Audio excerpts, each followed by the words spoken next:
Gerardo va a hablar para nosotros hoy del krausismo y su influencia en la política rioplatense y va a tocar especialmente los casos del vallismo y del radicalismo. Cuando te muestre el papelito, notate el nombre. Buenas tardes. La que no se porta bien es mi amiga, mi queridísima hermana Ana, abochornándome con estas exageraciones absolutas. Bien, agradezco mucho a los organizadores, creo que es muy saludable siempre reflexionar sobre el krausismo y su influencia política, ya no solo en el Río de la Plata, en toda América Latina, pero particularmente en el Río de la Plata y con una marca muy, muy especial en el caso uruguayo.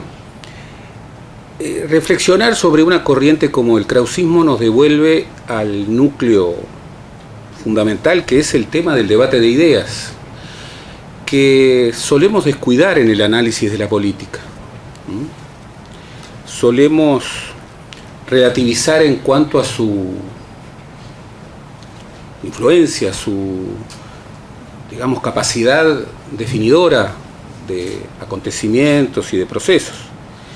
Y sin embargo, y creo que el influjo muy relevante del krausismo en el vallismo, por ejemplo, nos da un ejemplo muy, muy claro de hasta qué punto el debate de las ideas y la influencia de las corrientes filosóficas puede matrizar una sociedad o puede generar modelos no únicos, por cierto, no siempre predominantes, siempre contestados, pero sí particularmente influyentes, como ha sido el vallismo en el Uruguay.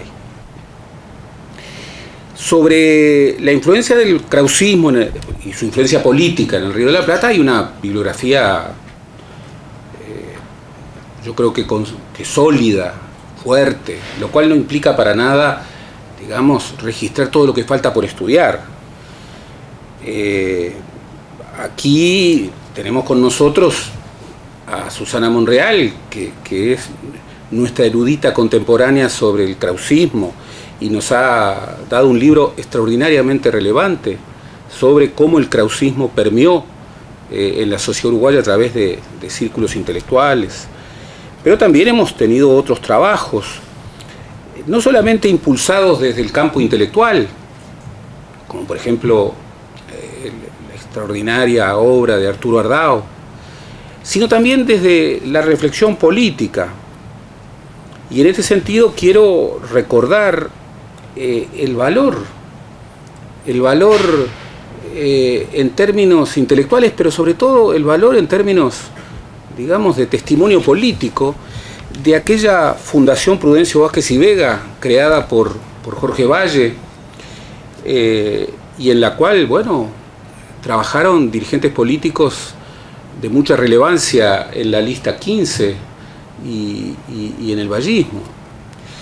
Es decir, estamos refiriendo a un núcleo muy importante en la construcción del Uruguay moderno, y vamos a ver que también muy importante en la construcción de una tradición política, bueno, menos exitosa en el caso argentino, como fue el radicalismo, la originaria Unión Cívica Radical, nacida de la Revolución de 1890, que bueno, que hoy, digamos, está pasando por momentos de cierto decaimiento, por decirlo de alguna manera.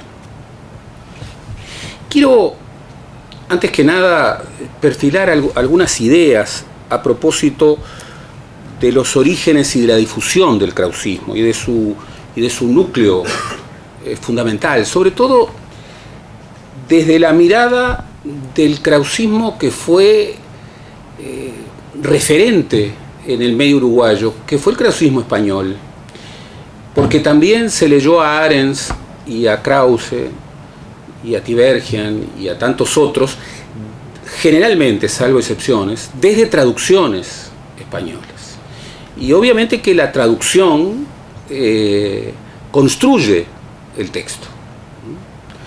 Y esta primer noción de que, en definitiva, el krausismo español fue constituyente de la influencia del krausismo en el Uruguay y también en Argentina, pero en el Uruguay muy marcadamente en la influencia que tuvo sobre la construcción del vallismo, yo creo que es muy importante y nos tiene que hacer mirar con mayor detenimiento, es decir, cómo aquella España del siglo XIX, que prolongó su influencia en el siglo XX, recepcionó la labor de Krause.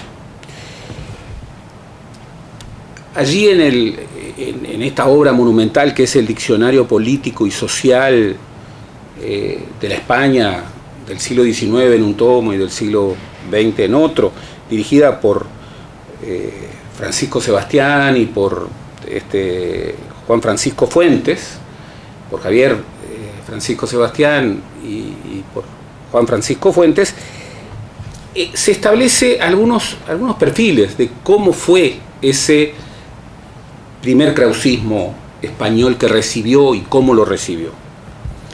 Allí es nombrado, por ejemplo, como uno de los pioneros al riojano Santiago de Tejada y sus contactos importantes con los discípulos de Krause, que nada menos que habitaron, y la verdad que tenían una fuente de inspiración maravillosa en la Universidad de Heidelberg.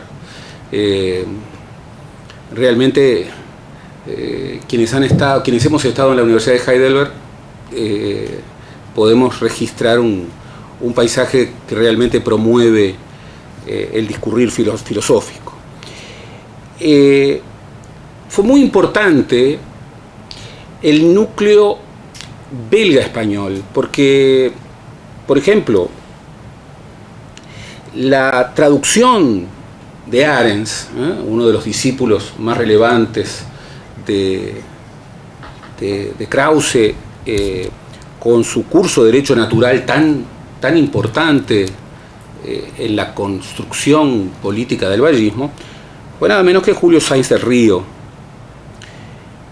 Y allí, en el curso de Derecho Natural, estaba un núcleo fundamental. ¿Recuerdan aquel escrito de Valle? En este libro he fundado mi concepción sobre el derecho.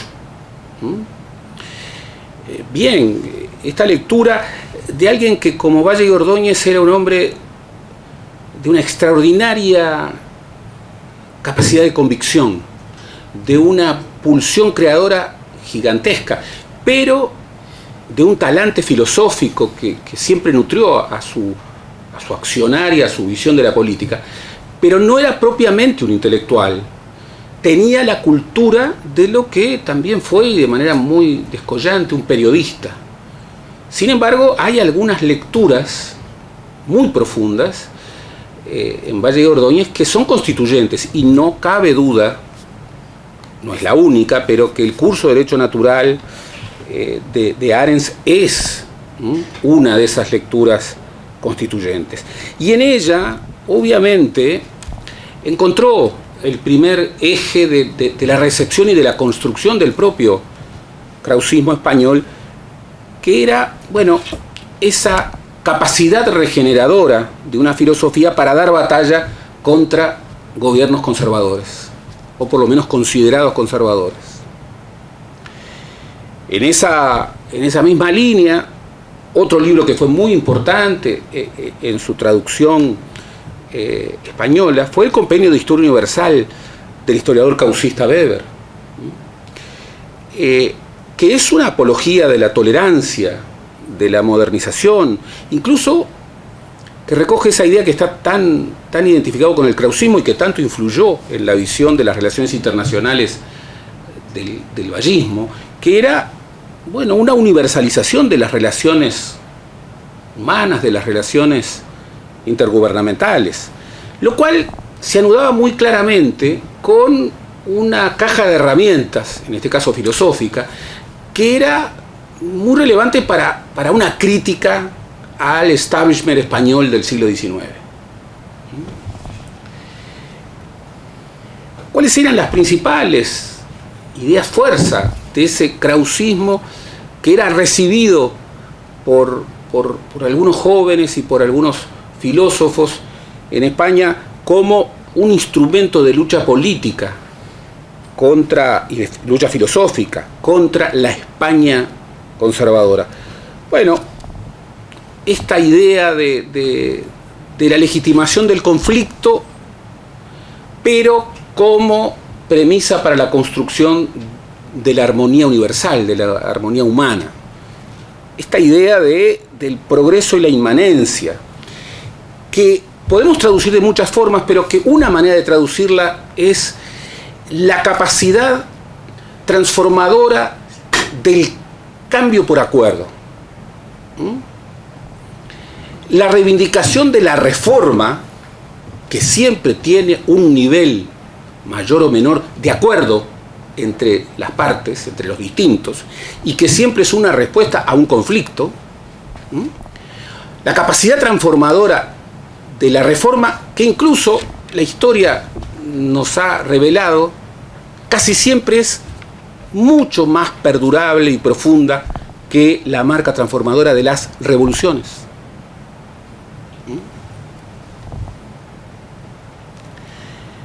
En segundo lugar, la reivindicación de la libertad frente al Estado y la Iglesia. Y aquí, obviamente, la traducción de los estudios religiosos del filósofo belga Tiberghien, con la reivindicación de un concepto de libertad religiosa, bueno, anudado, como he escuchado con enorme interés y curiosidad, por esas visiones ya antaño conflictivas y diversas y contrastantes de los enfoques sobre la laicidad y aún sobre la secularización. En tercer lugar, la dualidad Dios-mundo, que convergía, y seguramente han estado hablando de esto, en el llamado panenteísta. Esa impregnación religiosa y sacralizadora del discurso y de la recepción krausista, que tanto permeó al vallismo. Hay muchos vallistas que en la autodefinición de su quehacer han referido una y otra vez a un tipo de discurso sacralizado, religioso, la idea del templo laico, referido tanto al Palacio Legislativo como al Estadio Centenario. El Estadio Centenario, entre otras cosas, se constituye, y esto lo aprendí leyendo un libro que les recomiendo, que es La masonería en el Este, un libro de estupendo libro, de Santiago, ¿cómo? Olascuaga.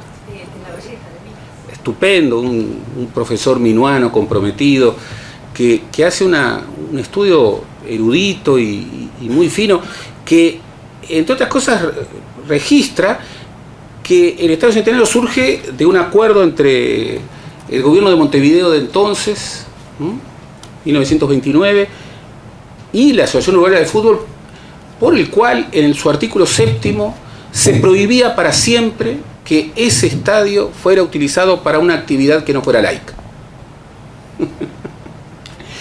Por supuesto que esa aspiración, muy cuestionada en la época, se ha incumplido muchísimo. Por ejemplo, entre otras cosas, en el Estadio Centenario solía jugar tal vez la religión más fuerte del Uruguay, que es Peñarol, y sin duda la más peligrosa.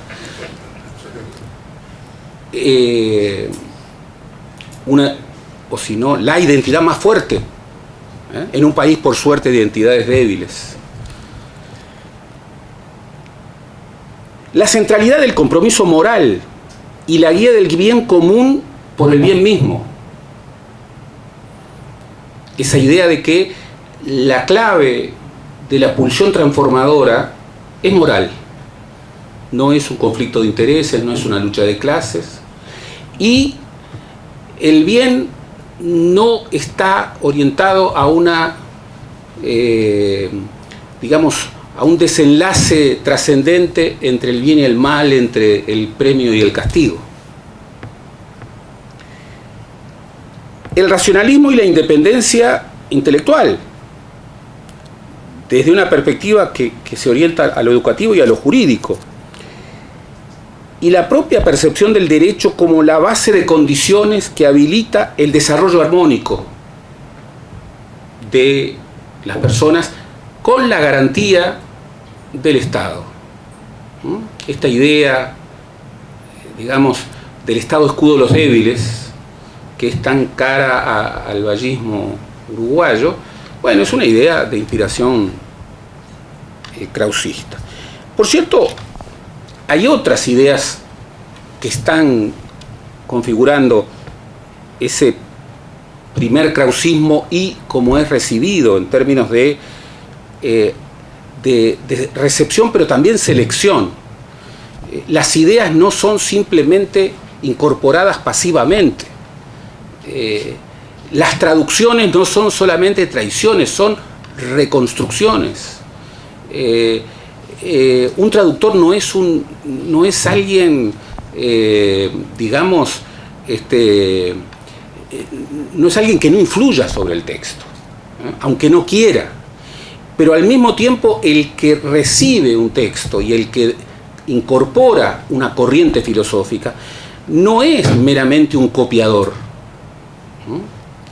es también un reconstructor, lo cual también se verifica en la manera de referirlo.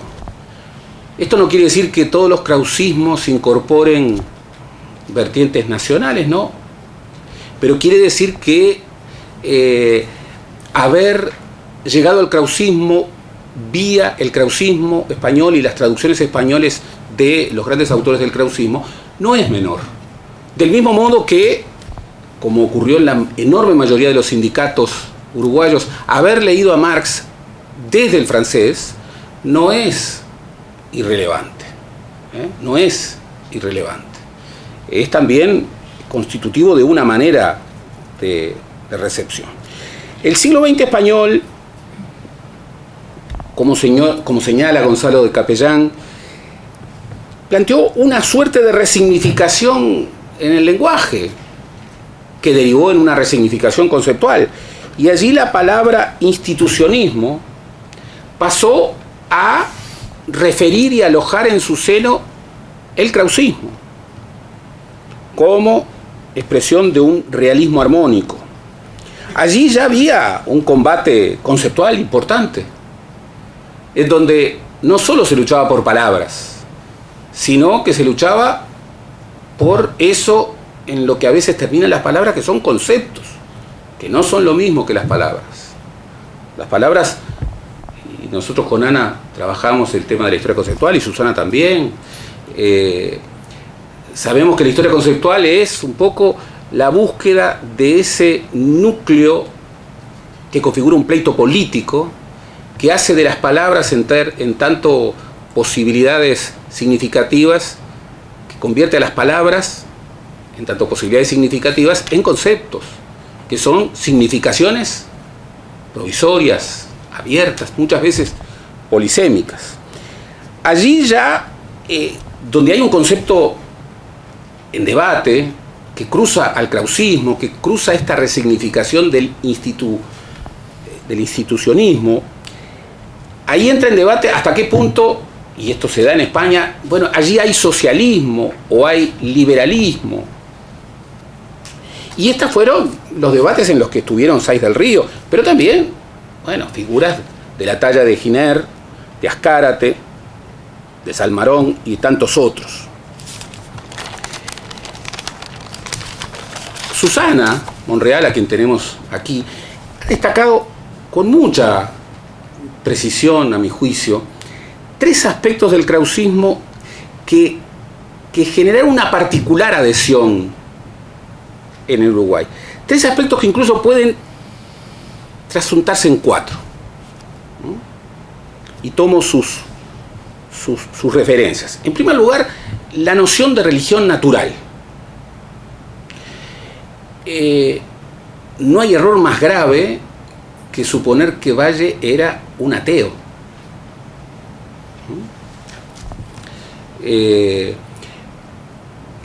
Los ateos y aún los agnósticos no eran una mayoría clara en las corrientes del primer vallismo, en donde había católicos, en donde había deístas y teístas, había panteístas y hasta había espiritualistas y espiritistas. Y algún día habrá que trabajar mucho más, por ejemplo, en esta idea del espiritismo, que involucraba a figuras muy relevantes. La religión natural, que aparece tan marcada y tan clara en aquellos poemas de juventud de Valle y Ordóñez.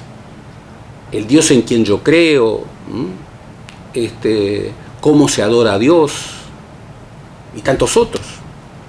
En segundo lugar, la moral del deber, que es bien importante porque aquí ha habido un debate a propósito si el vallismo contribuyó a la construcción en Uruguay de una moral hedonista. Y esto sobre lo que han debatido nada menos que Carlos Rey de Azúa y mi gran maestro, no en sentido masónico, sino en sentido disciplinar, José Pedro Barrán, que justamente afirmaban esta idea del vallismo como promotor de una cultura hedonista.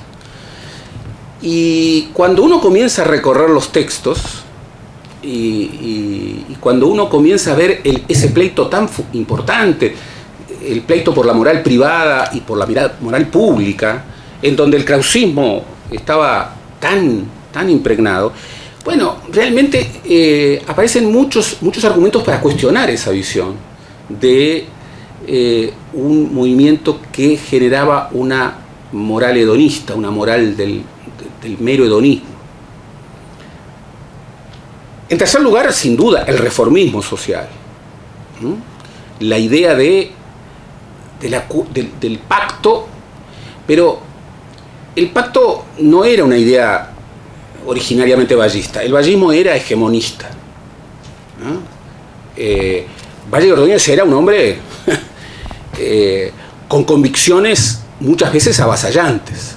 Pero el país, esta cultura política, que no fue construida por ningún hombre, sino que fue construida por redes confrontativas, por suerte, nunca hasta ahora ha habilitado, y esperemos que siga manteniendo esa idea, nunca ha habilitado una hegemonía sin contestación. El vallismo tuvo una contestación política muy fuerte y de allí surgió una combinación, tal vez asimétrica, pero advirtamos, en el vallismo en más de una oportunidad hubo proyectos que trataban de establecer el monopolio estatal de la enseñanza, no de la enseñanza pública, de la enseñanza. Está el libro famoso de Grauer y de Cerruti Crosa, prologado por una figura muy relevante y poco estudiada como Santín Carlos Rossi, que los dogmas, la enseñanza y el Estado, que afirmaban la idea de que la única institución que podía garantizar una enseñanza sin dogmas era el Estado. Este proyecto, que las filas católicas llamaban el proyecto innombrable, porque estaba muchas veces subyacente o sobrevolando, pero se concretó en algunas oportunidades, bueno, recibió una contestación muy fuerte, como tantas otras visiones. Yo creo que el cuarto elemento, que tú también recoges, es el liberalismo político, que tiene allí el debate, que me parece relevante, entre liberalismo y republicanismo, que es un debate complejo, que que es un debate que en el Uruguay incorpora elementos sumamente relevantes, sobre todo en términos de construcción institucional y política, pero que en todo caso no es un debate dicotómico. Recogía un texto fantástico de uno de los libros de la Fundación Prudencio Vázquez y Vega, escrito por nada menos que por Alejandro Achugarri, el querido Alejandro Achugarri, que desde una visión política recordaba como bases de lo que él percibía como el krausismo que llegaba, bueno, al siglo XX, a finales del siglo XX, el justnaturalismo, una filosofía del derecho y la política, y un modelo de relaciones entre el individuo, el Estado y la sociedad. ¿Qué podemos decir de la recepción de este krausismo básicamente español o belga español, con sus traducciones, sus difusores, en el Río de la Plata? En primer lugar, reivindicar la relevancia de las vías intelectuales y político-intelectuales en la recepción y la difusión del krausismo.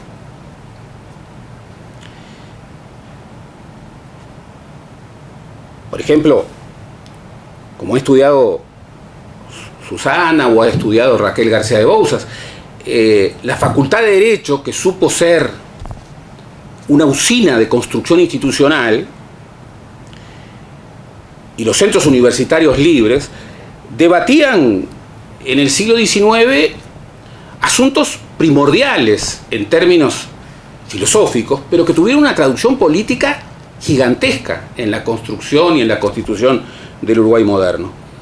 Esto está muy bien estudiado por Ardao, y de cómo él estudia el periplo intelectual de Valle. Valle empieza siendo un filósofo vocacional. Advertía que su primera vocación era la filosofía, su rol en la sección de filosofía del Ateneo de Montevideo, su militancia filosófica, que obviamente devenía en política, pero también su viaje a Francia, del cual tenemos ahora, y es una joya, ese cruce de cartas con su padre, con Lorenzo Valle, expresidente, y con su hermano, Luis Valle y Ordóñez, muerto en la juventud, el padre de Luis Valle Berres y el abuelo de Jorge Valle Ibáñez. En esta cuestión es muy relevante el estudio de Ardao, que hoy nos parece casi que construye un sentido común, algo establecido, pero que cuando lo trabajó Ardao no era ningún sentido común, que era el discernimiento muy claro, que Valle no era positivista y que el vallismo no era positivista, era espiritualista. Y la idea, que también fue una idea conflictiva en la Argentina, de que en definitiva muchas veces la confrontación filosófica fue triangular, no dual. Estaba el pensamiento católico, que tampoco era monolítico, y luego había un discernimiento necesario entre el positivismo y el espiritualismo. En la Argentina particularmente hubo lo que algunos han llamado el krauso-positivismo. Pero en Uruguay la marca, la decisión, la frontera fue muy clara. Y hasta Ardao, bueno, esa frontera no se advertía. Y realmente no se puede entender la influencia, por ejemplo, del krausismo y hasta el vallismo, sin entender esa frontera, sin entender de que el debate no era dual, sino era triangular.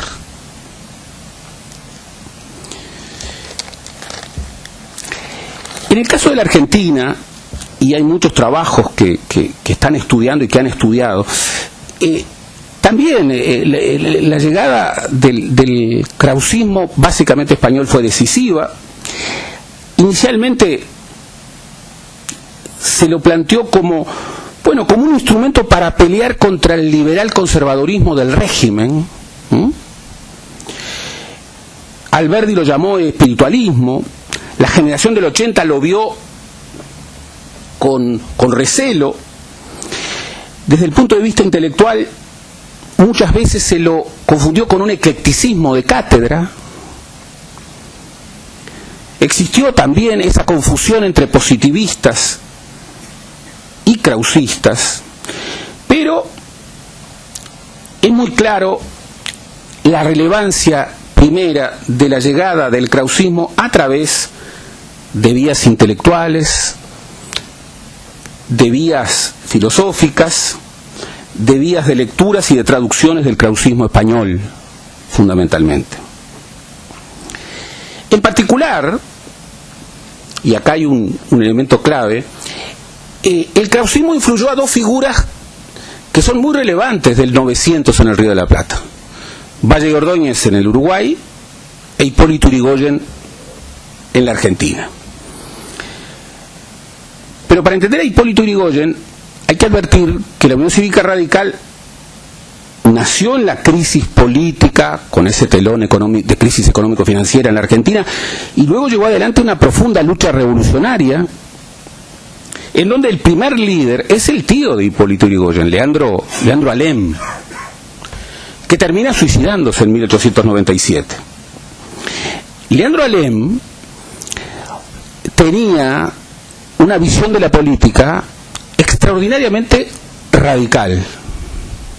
Tan es así que una de sus frases que más ha marcado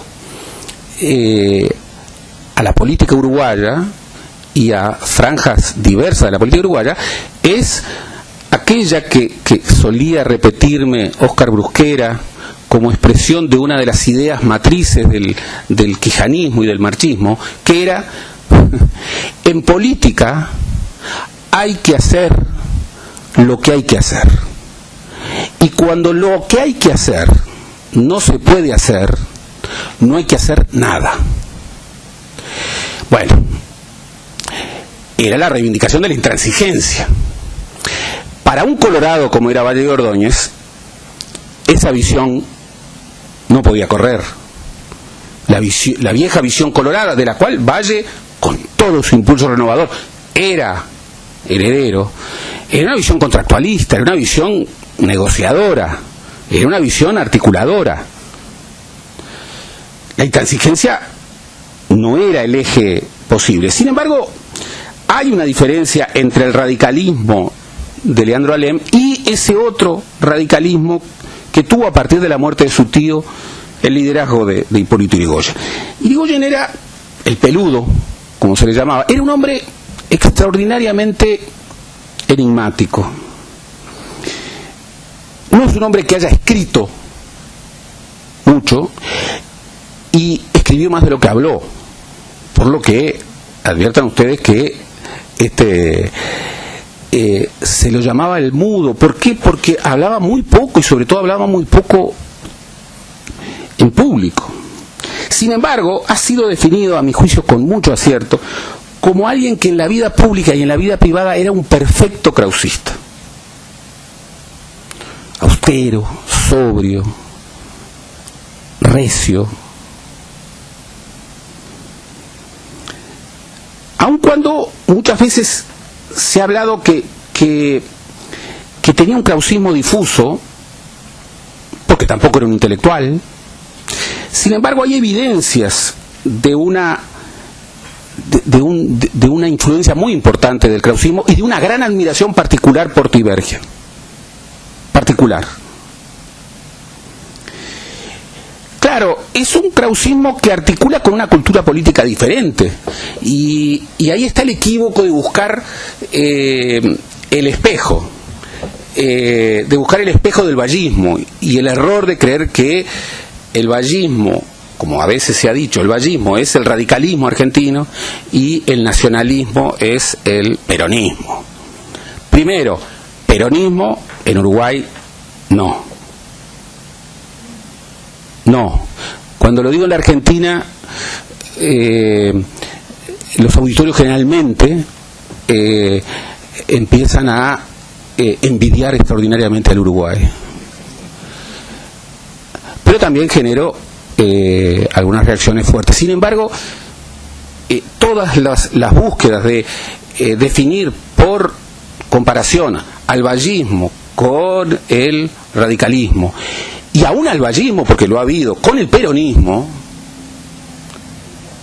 que los ha habido y los ha habido recientemente, son totalmente callejones sin salida. Es más,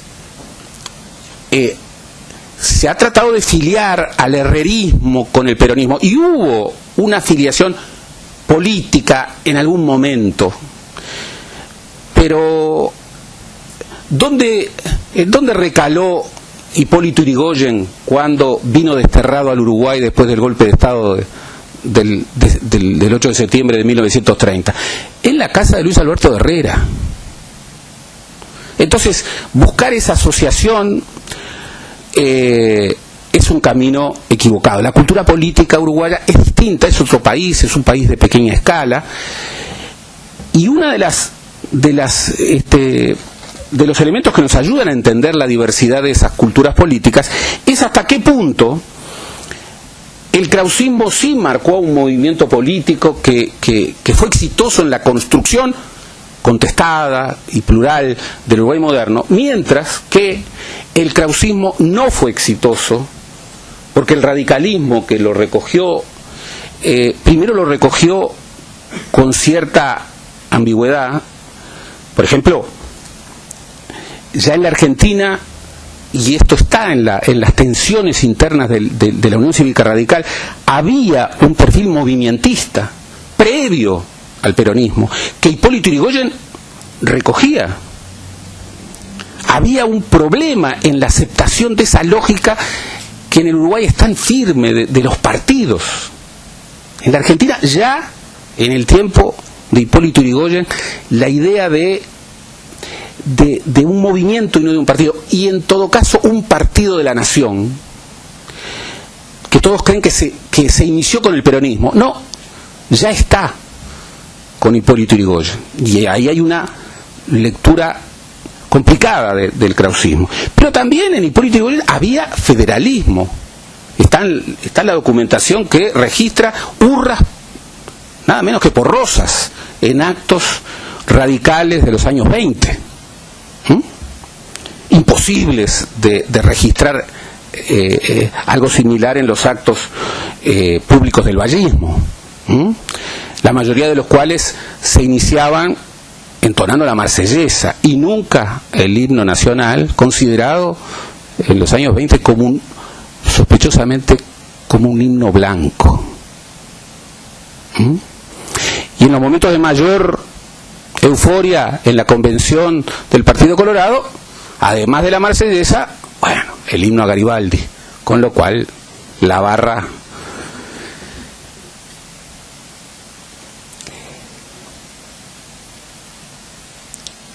el vallismo recogió al krausismo y le dio una entonación más radical. Ustedes adviertan, y yo no me quiero meter en el tema de la masonería, acá hay expertos, está Mario Dota, que es como el historiador de la masonería en Uruguay, está nuestro amigo que nos ha dado una visión extraordinaria, pero hay un detalle que es impresionante, que es, podemos hablar mucho, pero ¿quién le regaló a Valle y Ordóñez el curso de Derecho Natural de Arens?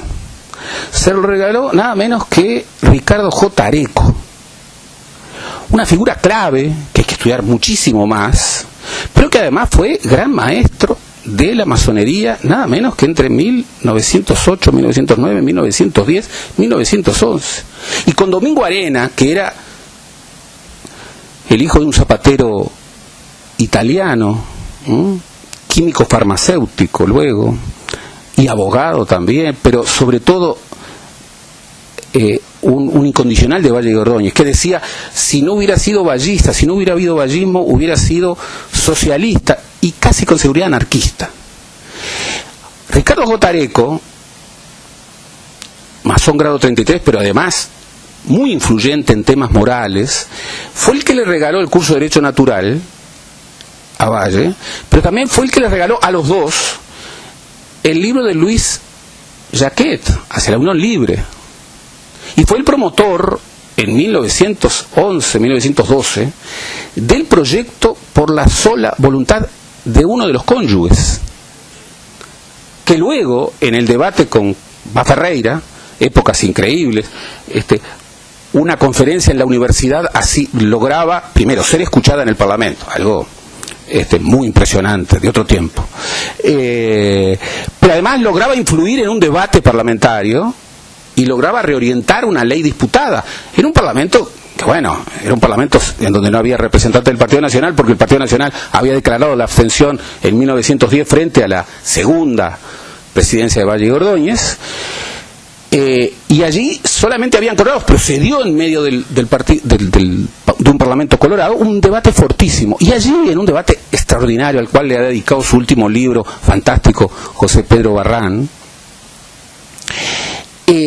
Ricardo J. Areco finalmente lidera esa proyección y refiere a sus influencias y nombra a Arens, nombra a Luis Naquet también, pero nombra y refiere al krausismo. Yo quiero terminar para así ajustarme a las órdenes de mi comandante, de mi querida comandante, diciendo que los derroteros de los dos movimientos políticos que particularmente recibieron al krausismo en el Río de la Plata fueron extraordinariamente disímiles, y que esa marca, que además se va a profundizar luego de 1930, en 1930 viene luego la década infame, y luego en los 40 va a venir el peronismo, y va a matrizar otra manera de concebir la política. En el Uruguay también va a haber golpe de Estado después de la crisis, del impacto de la crisis del 29, pero va a ser un golpe palaciego, va a ser una dicta blanda, va a ser algo que no va a terminar de refundar, y que no va a terminar de construir una cultura política diferente. Cultura política que no era la hegemonía del vallismo, nunca lo fue, que era justamente el equilibrio dinámico de dos fuerzas que confrontaban, básicamente referidos por el liderazgo del vallismo desde una familia ideológica, el liderazgo del herrerismo desde la otra, pero con muchos otros actores, pero básicamente no la hegemonía, pero sí el predominio de la matriz vallista, con su recepción del krausismo, una recepción articulada con republicanismo, con ciertas visiones del socialismo de cátedra, con perspectivas netamente liberales, va a ser mucho más influyente hacia adelante que lo que se truncó, la república perdida, que se truncó con el golpe de Estado que culminó con la segunda presidencia de Hipólito Yrigoyen. Esto, y ahora sí termino, nos refiere a dos culturas políticas. Es muy difícil comparar al Uruguay con la Argentina, un país de pequeña escala, frente a un gigante, entre dos gigantes, un país de poca población frente a un país que ya tenía una población relevante, que luego va a tener. Pero si uno puede hacer el ejercicio comparativo, uno ve que la influencia del krausismo en la política uruguaya es mucho más exitosa, y tiene que ver con muchos elementos que luego, no solamente desde el vallismo, tendieron a predominar y tendieron a marcar una cultura política, una matriz de ciudadanía perdurable. Mientras que en la Argentina el fracaso de ese radicalismo irigoyenista que tenía, aunque en términos más leves, menos profundos, una recepción del krausismo, obviamente que tuvo una vida mucho más difícil y que tuvo una ruptura. Yo creo que en buena medida esa diversidad de dos civilizaciones políticas tan diferentes y tan cercanas, pero sobre todo tan diferentes, tiene que ver con la simetría en la recepción del krausismo en una y en otra cultura política. Muchas gracias.